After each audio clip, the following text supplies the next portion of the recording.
someone who is truly born again. Yung masasabi niyang born again siya, kadalasan ito ang kanyang mababanggit, na may nagbago na sa kanya. Something has definitely changed in his life, that he or she is no longer the same. He can feel it. Nararamdaman niya yun. He may not fully understand it yet, especially at the start.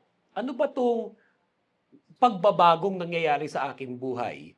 Ano ba itong nararamdaman ko kaiba? Hindi niya man paalam, no, at the start exactly ano ba talaga ang lahat ng ito, but he can feel it. And in some sense, he knows this. And later on, meron pang mga tao na makakanotice nun, lalo na yung mga dati pa siya kilala. And then, as the days pass by, may makakanotice nun sa mga dati nakakakilala sa kanya na parang may something different sa'yo. Parang may bago sa'yo. Practicein nyo nga lang at sabihin nyo sa mga katabi niyan, parang may something different sa'yo. Pakisabi niyo yan sa inyong mga katabi, parang may something. Diba? May something different sa'yo. And the Bible tells us in 2 Corinthians chapter 5, verse 17, therefore, if anyone is in Christ, the new creation has come. The old is gone, and the new is here. Kaya yung born-again Christian, isa rin sa natatawag sa kanya, new creation. Isa rin sa natatawag sa born-again Christian, siya ay new creation. Why the born-again Christian is called a new creation is the title and the focus of our message for today. Why the born-again Christian is called a new creation. Minsan pa po tayong yumuko, pumikit, manalangin sa Panginoon. Let us commit to the Lord the study of His Word. Aming Diyos at aming Ama, salamat po sa oras na ito, sa araw na ito na kami ay nagkasama-sama pumuli para po sa aming gawain. Lumalapit po kami sa inyo, Panginoon, ng buong pagpapakumbaba. At hinihiling po namin ang inyo pong paghipo, pagpapala, at pangungusap sa bawat isa. Gamitin niyo, Panginoon, ang inyong lingkod bilang inyong mouthpiece as your instrument and channel of blessing. Nawa, lahat ng lalabas sa aking bibig, yung galing lamang po sa inyo. At kahit pa man, may kanya-kanya kami mga iniisip at iniintindi sa oras na ito. Mga alalahanin, mga worries at mga fears namin. We surrender them all unto you. And we ask of you, Holy Spirit, minister to each and every one of your people today. And we rebuke all the works of Satan in Jesus' name. And we declare him powerless. He will never be victorious over your people. But we worship you, Lord. We give you thanks and praise as we pray. In the name of the Father, the Son, and the Holy Spirit, in Jesus' mighty name, this is our prayer. And all God's people say, Amen. Why the born-again Christian is called a new creation. Nasasabi po natin yan, nasasabi mo yan, nasasabi ko yan, dahil pag sinabing born-again Christian, tapos new creation na siya, kasi he is no longer spiritually dead.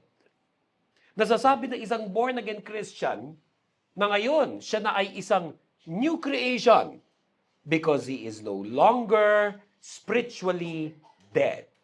For again, in the Bible, it tells us in Ephesians chapter 2, verse 1 to 5, as for you, you were dead in your transgressions and sins, in which you used to live when you followed the ways of this world, and of the ruler of the kingdom of the air, the Spirit who is now at work in those who are disobedient.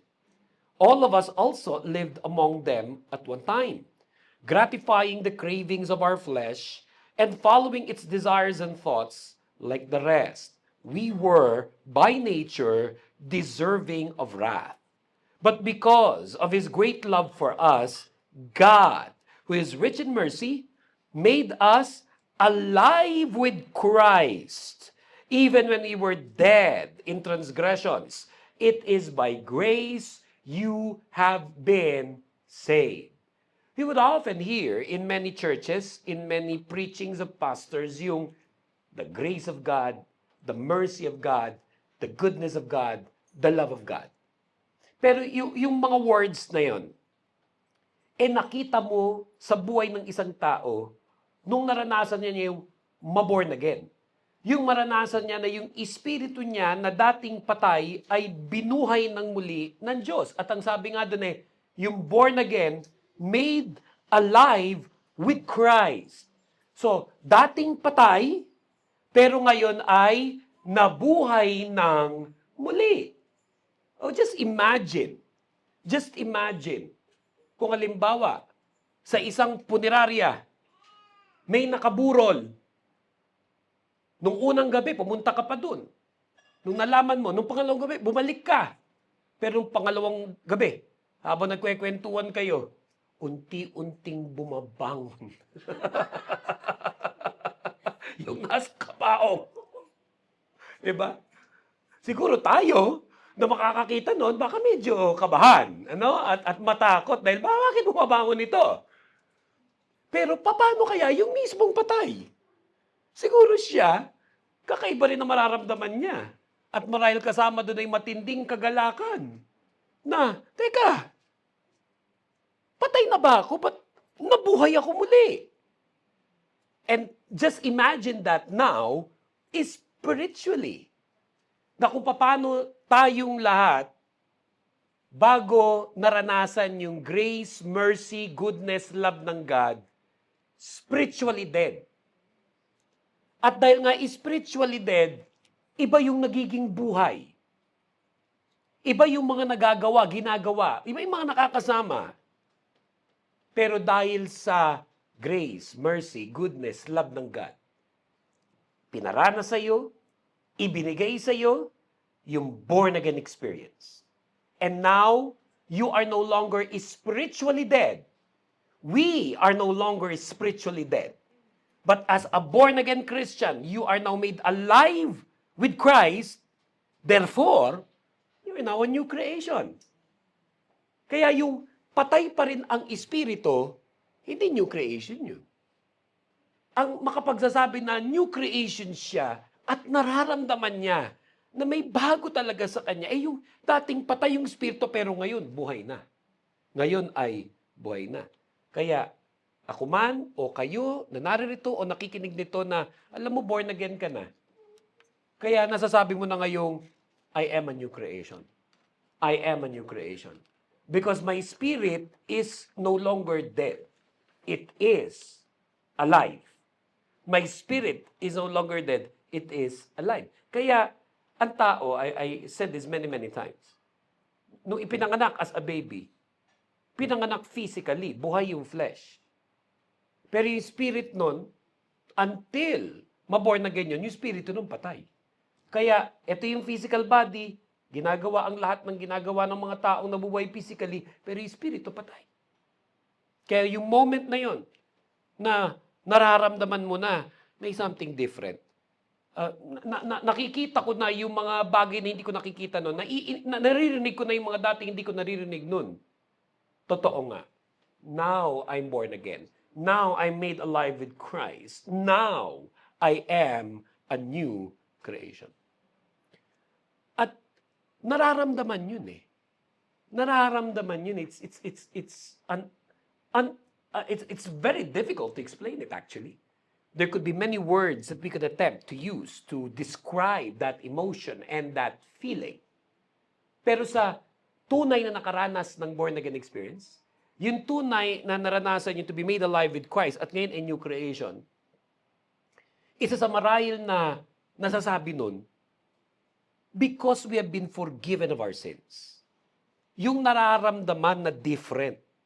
Isa sa mga dahilan dun is, now nararamdaman mo may forgiveness of sins. Alam mo na nung araw makasalanan ka, marami kang nagawang kasalanan, pero dahil na born again ka, made alive with Christ, na kikita mo na yung pagiging makasalanan mo dati, nauunawaan mo na ngayon yung kapatawaran na nanggagaling sa Diyos, and you know that now, I am forgiven of my sins. Pag ang tao is spiritually dead, pag ang tao nabubuhay sa kasalanan, marahil nga hindi niya nare-recognize na nabubuhay pala siya sa kasalanan. Baka nga nadideceive pa siya in thinking na actually hindi naman ako makasalanan. Pero pag na-born again, made alive with Christ, new creation, naiintindihan mo na yun somehow. And therefore, even yung forgiveness of sins, na-appreciate mo. And that's why there are people, when they come to church, and they sing songs of worship, pag nakikita mo sila na masayang-masaya, pumapalakpak. At mamaya, pag medyo yung mga slower, intimate songs, mga naiiyak, hindi naman dahil lagi lang may problema yun. Hindi naman dahil lagi lang may mga bayarin yun. Bagamat may ganun din. Pero iba kaya naluluwa at naiiyak kasi nararamdaman niya, naiintindihan niya, makasalanan ako dati. Pero ngayon, ramdam na ramdam ko yung pagpapatawad ng Diyos sa akin. Kaya tuloy nasasabi mo, no, I'm a new creation because I've been forgiven of my sins.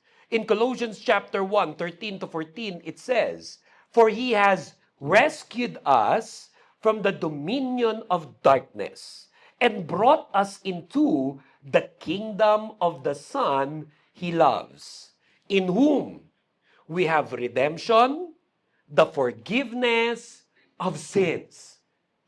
Kaya kahit yung coming to a physical church, like what we have right now, yung alam mo na tong araw na to, may church, may worship service, or even a Bible study. You come. And when you come, kahit wala pang ginagawa sa programa, nararamdaman mo na may sigla ka. May saya ka. May kapayapaan ka. Wala pa nangyayari nun, ha? As you see, one by one, yung mga brothers and sisters in Christ that you know are part of your church family, you see them. Isa pa yun, nakakaramdam ka rin ng kakaibang kagalakan. Amen. Sino sa inyo nakaka-relate doon? Yung pag nakikita nyo ang mga muka ng mga kapatiran, isa-isang pumapasok, wala pang ginagawa, na-bless ka na. Amen. Eh di lalo na nung may ginawa pa. Sino sa inyo ang na-bless, lalo na kung yung kapatiran nagpakain pa. Amen. Talagang dyan ka, bless na bless. O di kaya tumatayo dito. Aba, welcome remarks pa lang. Bumuhos na ang kapangyarihan ng banal na espiritu. Oh. Meron kakaibang kagalakan. Kasi yun yung nararamdaman ng taong born again, made alive with Christ, new creation, forgiven of sins. At kahit pa nga, during the worship service, may mga sumasablay at pumapalpa. Kunyari lang, yung may problema sa umpisa ng kanta, yung dapat nagsastart na pero hindi pa rin tumutugtog. Normally, dapat gigil ka na, galit ka na nun eh. Lalo na kung ikaw yung magpipreach after. Diba? Pero dahil naaalala mo yung forgiveness of sins. So iniisip mo, kung ikaw nga napatawad ka ni Jesus Christ sa mga kasalanan mo, so dapat patawarin mo rin yung pumapalpak. Yung bago mag-start yung worship service. Amen ba tayo dyan? Diba? O di kayo magpapapray ka. Wala pang instructions. Inuunahan ka na nung ano. Nagmamadali. Di man lang mag-antay. Diba? Pero yung lahat ng yon, biglang, okay. Diba? Kasi malinaw sa'yo, teka, hindi na ako katulad dati. May iba na sa akin eh. Dahil ako din, makasalanan, may mga kapalpakan, may mga pagkakamali. Pero, dahil sa grace of God, mercy of God, goodness of God, love of God, ako nakatanggap ng forgiveness of sins. Kaya when you come to church, yun yung mga nakikita mo. Mga taong katulad mo na naging makasalanan, pero ngayon, new creation na. At kakaibang kagalakan yung nararamdaman ng mga kapatiran na nagkakasama-sama sila. Kasi yung pagsasama-samang yun, hindi lang yun fellowship, bagamat fellowship yun. Hindi lang yun ministry, bagamat may ministry doon. Hindi lang church yan, bagamat church yun. At ito yung dinidescribe sa Colossians 1:13 to 14. The kingdom of the Son He loves. The kingdom of the Son He loves. Kaya yung born again, Kaya niya nasasabing, new creation siya. Kasi for example ngayon, nasa worship service ka, alam mo na, I'm now part of this kingdom of the Son of God. Palakpakan natin ang Panginoon. Palakpakan natin ang Panginoon. Tell the people seated next to you, I'm so happy. I'm part of the kingdom. Sabihin niyo sa mga nakapalibot sa inyo, I'm so happy. You and I are part of the kingdom. Palakpakan natin ang Panginoon. Again, Colossians 1:13-14, for He has rescued us from the dominion of darkness and brought us into the kingdom of the Son He loves, in whom we have redemption, the forgiveness of sins. Kaya, for example, may iniimbita kayo na sumama sa inyo sa church, whether sa ating Monday evening service, Wednesday evening service, or our Sunday service, or even our Bible studies. If ever yung mga iniimbitahan ninyo, sabihin nila, nakakaya naman kasi, naku, baka puro mga huli kayo dun, ako'y makasalanan. Ba, pag sasabihin pa nila na, naku, pag ano na ako, ready na yung, aayusin ko muna yung buhay ko. Sino sa inyo ang narinig na yon sa mga naimbitahan ninyo in the past? If ever somebody will tell you that, tell them, bagamat I respect your decision, pero gusto ko lang sabihin sa iyo na, welcome ka sa church namin. Dahil lahat ng uma-attend dun sa aming church, kung iniisip mo, ikaw ay makasalanan, kami rin. Makasalanan, pero dahil kay Kristo, napatawad ang aming mga kasalanan. And you can experience that too. The forgiveness of sins. So, come to church. Come with us. Worship with us on a Monday or on a Wednesday or on a Sunday. Dahil ganun ang ibig sabihin ng born again Christian. Ganun ang ibig sabihin ng new creation. Pinatawad ng Diyos sa kasalanan. Kaya hindi rin tayo nagmamalaki. Hindi rin tayo nagyayabang. At lalong hopefully, and I really hope for this, that we will never become self-righteous, judgmental, religious people. Maingat ako doon sa sarili ko at gusto ko pati sa buong church na aking pinagpapastoran na mapaalalahanan tayo ng ganon. Huwag nating kakalimutan na tayo man ay mga naging makasalanan, pero kung hindi dahil sa grace, mercy, goodness, and love of God, you would not be forgiven. And that's why we want other people to experience what we have, the joy that we have, what it means to be a new creation by praying for them, sharing the gospel to them, and inviting them to come to our church. Because when we come to church, among many things, isa sa blessing ng pagpunta sa church, napapakinggan natin ang Word of God. Napapakinggan natin ang pangangaral ng salita ng Diyos. Because now, as a born-again Christian, what is different? Now, as a born-again Christian, as a new creation, what is different? That now, the Word of God is important to us. Now, the Word of God is important to us. Alam naman natin, mahalaga yung salita ng Diyos, pero iba yung usapan na malinaw na sa iyo. Nagdesisyon ka na at tinatanggap mong mahalaga sa akin yung salita ng Diyos. Kaya yung born-again Christian, new creation. Kasi dati, nung spiritually dead, hindi naman mahalaga sa atin ang Word of God. Dati, nung tayo ay makasalanan, hindi na mahalaga sa atin ang Word of God. But now, as a born-again Christian, made alive with Christ, as a new creation, because the Word of God is important to us now, kaya as much as possible, hindi tayo uma-absent sa ating mga gawain. Hindi dahil may checking of attendance. May mga ganong grupo, may checking of attendance sila. Ewan ko kung napabilang na kayo sa ganyan. May mga grupo na napakalaga sa kanila yung attendance, but with all due respect to those groups. Pero sa atin, bagamat importante sa atin na uma-attend, pero yung tunay na born again, hindi mo na nga pipilitin umattend yun. Yung tunay na made alive with Christ, hindi mo pipilitin yun umattend. Kasi ngayon, as a new creation, alam na niya. The Word of God is important to Him. Kaya, yung pagpunta sa church, may fellowship, may kainan, may prayer, may praise and worship, may service, all of that is good and nice. But Importante sa kanya as a new creation, mapakinggan ang Word of God. Dahil sabi sa Matthew chapter 4 verse 4, Jesus answered, "It is written, man shall not live on bread alone, but on every word that comes from the mouth of God." So isipin mo to, bago ka ma-born again, bago ka made alive with Christ, bago ka maging new creation, yung espiritu mo ay patay. Ang buhay lang sa iyo, physical.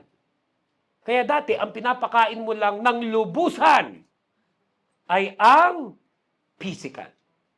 Iba nga sa atin, maingat na maingat kayo talaga sa inyong pangangatawan. Tingnan nyo ang inyong mga katabi, marami dyan, napakaingat sa physical body nila.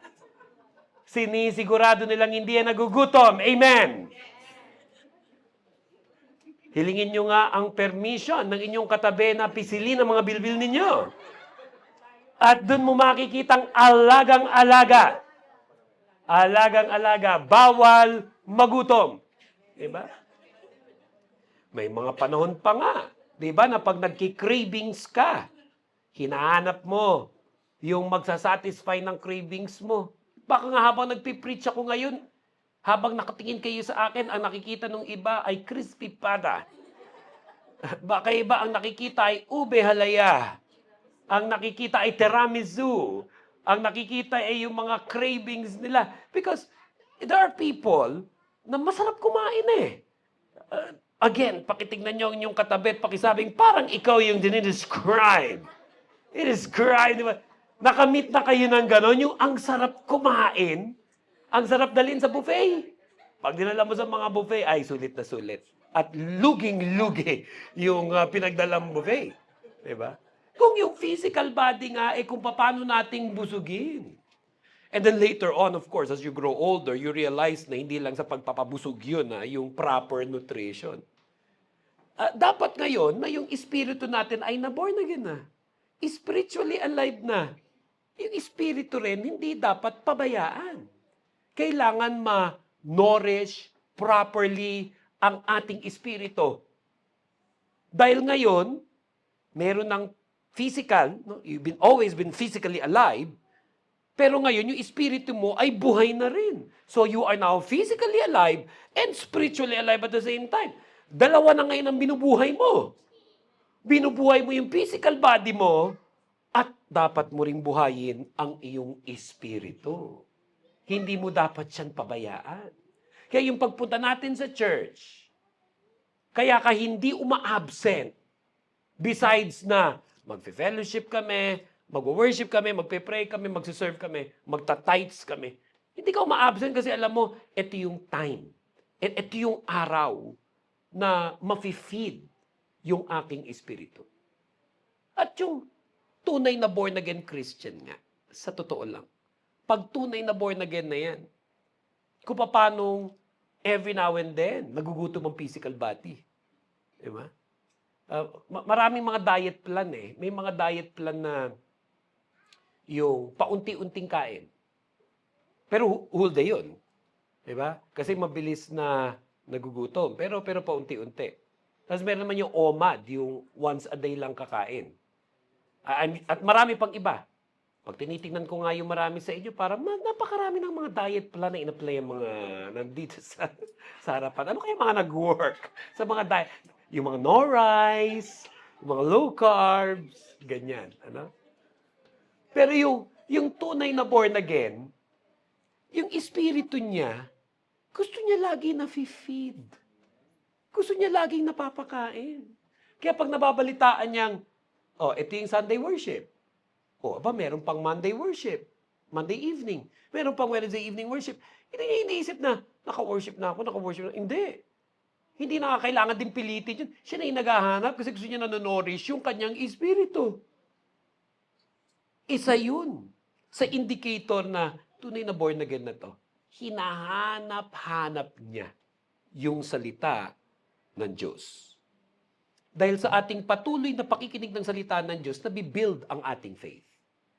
Natutuwid ang mga mali sa ating buhay.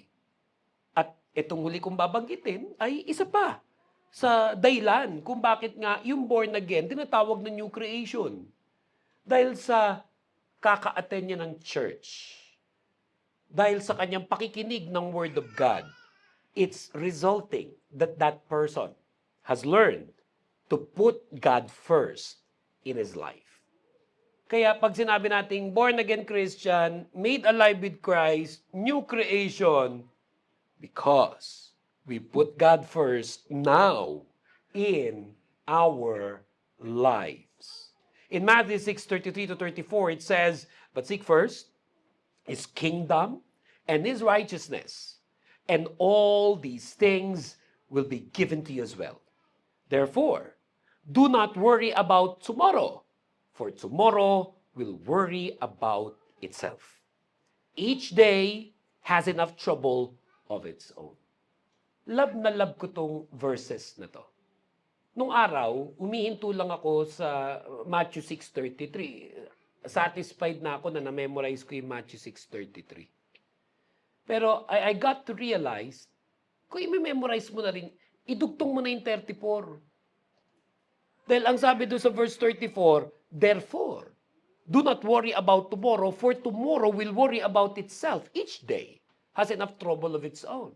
Ang ganda nung buong chapter actually yun eh. Pero yung magkadugtong na yun, yung 33 to 34, ang gandang paalala sa atin na yung tunay na born-again Christian, na ngayon ay new creation na, isa sa dahilan ba siya new creation kasi natututo na siyang unahin ng Diyos sa kanyang buhay.